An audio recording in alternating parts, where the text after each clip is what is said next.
Indian premier league অর্থাৎ IPL 2008 সালের 18 April শুরু হয়েছিল।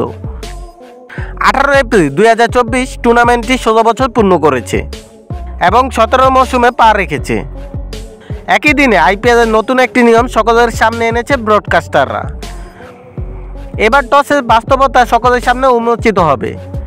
এটি আইপিএল 2024-এর 33তম ম্যাচ দিয়ে শুরু হয়েছে। আসলে পাঞ্জাব কিংস বনাম মুম্বাই ইন্ডিয়ান্সের ম্যাচের সময় যখন উভয় দলের অধিনায়করা পিছে আসেন এবং তারপরে টস হয়, স্বাগতিক দলের অধিনায়ক স্যাম কারান মুদ্রা টস করেন। হার্দিক পান্ডিয়াকে টেল বলতে শোনা যায়, তবে টসে হেড পড়ে, অর্থাৎ টসে জেতে পাঞ্জাব কিংস।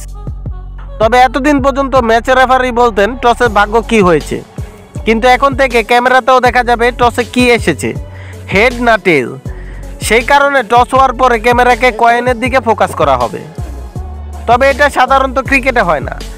ম্যাচ রেফারি যা বলেন বা তিনি যাকে দেখান যে টস জিতেছে সেটাকেই সত্য বলে মেনে নেওয়া হয়, কিন্তু এখন থেকে ক্যামেরাও এর সত্যতা বলবে।